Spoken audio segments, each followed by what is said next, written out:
Yeah. How could it not be? Uh, what does this place mean to you?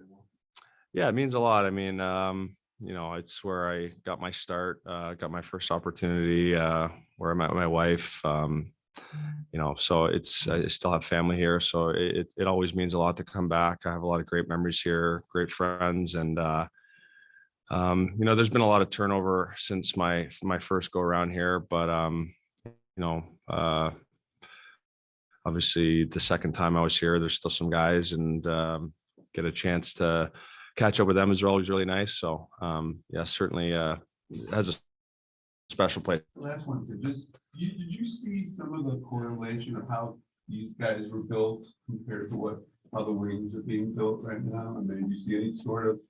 Yeah, sure. I mean, I think, as you go through a rebuild, there's different phases of it. And, I think, you add different pieces, and it gets better and better every year. But, it's important to keep pushing forward. I mean, you look where Edmonton's at now, and, they're fighting for a playoff spot, and, have a chance to do special things. And, that's kind of what we want in Detroit. So, we've kind of taken a step back here the last little bit, but I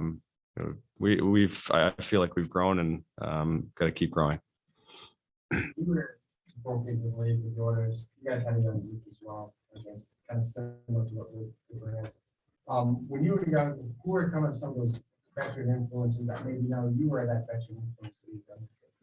Yeah, it's funny. I mean, Sean Horkoff's our assistant GM now in Detroit, so it's kind of come full circle for me. But he was a guy that was really important for me coming into the league to learn how to be a professional, and the work ethic that goes into being a good player in this league. And he was always really helpful and a great example. And then my first captain, Ethan Morrow, was always really good to me.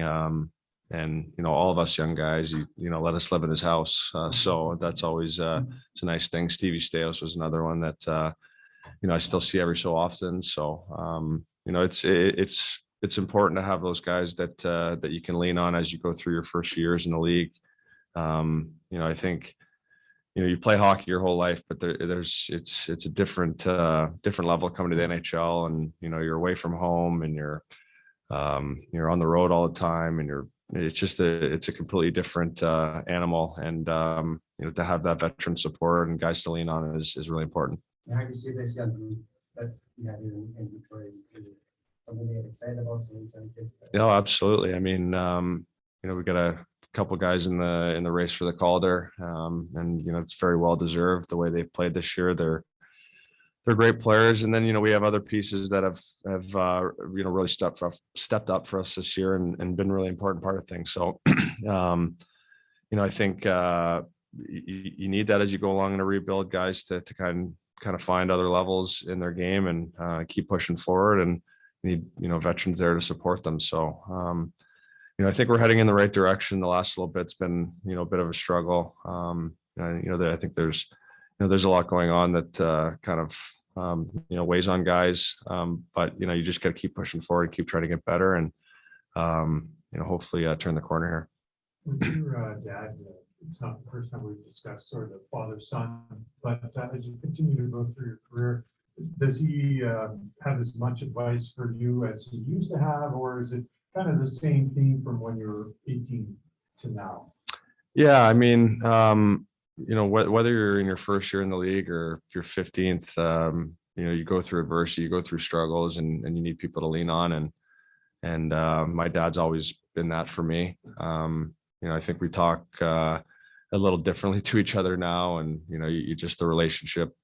I mean, I got 3 kids of my own now, so you kind of have a different perspective of it. And I understand that I probably at times when you're leaning on your parents, it's a lot to handle for parents too, and I see that as a father myself now. So but he's been so supportive. I think tonight I tie him in games, so that's a special thing. I mean, I don't play one in this league without his support. So it's a really cool thing, and something our family cherishes for sure. Is he talking different as an agent now?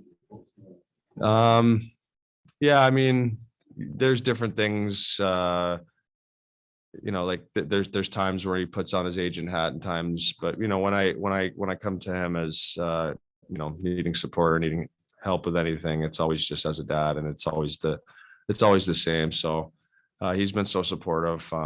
You need that support from everybody, from him, my mom, my wife. It's just as you go through your career, you go through a lot of ups and downs, and it's really important to have that support system. So I'm thankful for that.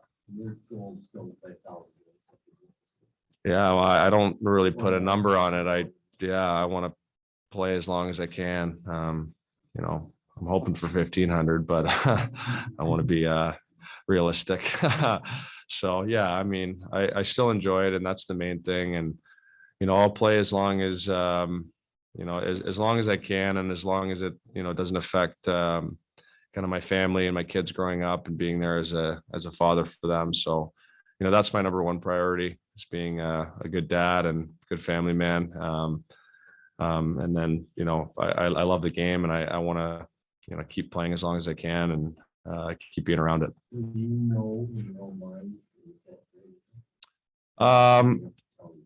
Well, I'm sure somebody will have to tell me, but yeah, I think tell me that a lot the last number of years, and I don't listen. So I feel like I still have a lot of game left, and I want to keep playing. I think the main thing for me for that decision will be family. My kids are 6, 4, and 2 now, and it's amazing how quickly it goes. And I want to be a good father for them, and I think that's the most important thing. But for now, yeah, I feel good. I feel like I'm contributing, and I want to keep playing. Can we have a really quick before, but just the trade deadline, how tough is it for you guys here last week and this week? I mean, obviously nowadays everybody's talking about it on social media and stuff. Is that weigh on players' minds like that? Yeah, definitely. I mean, I think you look, and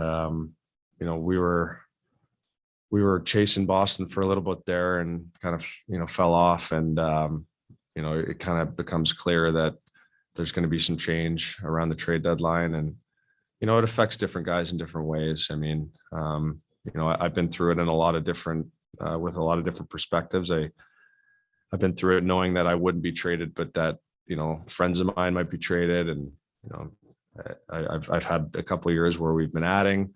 And then, there's times, obviously, as a UFA on an expiring contract where, I think there's a possibility you get moved. So there's always, different emotions that go with it. And, you do your best to try and block it out and just play hockey, but it's human nature to have those emotions. Just the uprooting of the families. You guys probably don't realize that just how For sure. difficult that is.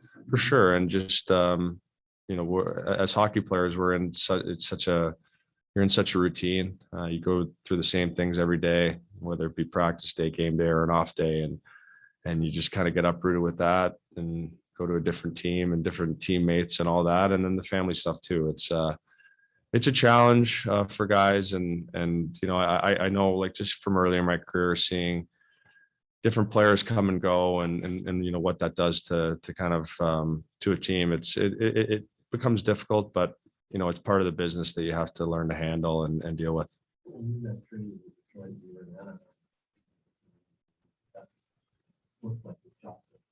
Yeah, well, I mean, it was difficult. I mean, I'm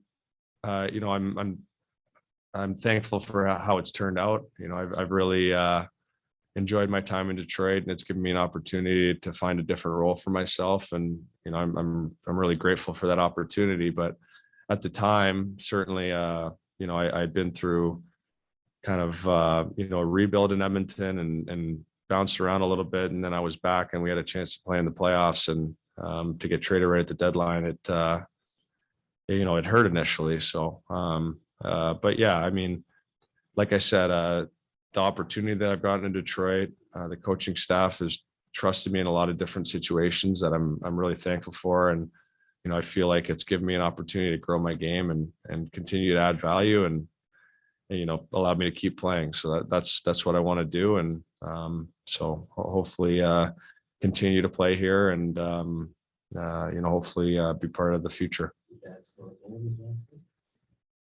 I don't know. Yeah, I don't know. Yeah, I don't know. We'll see.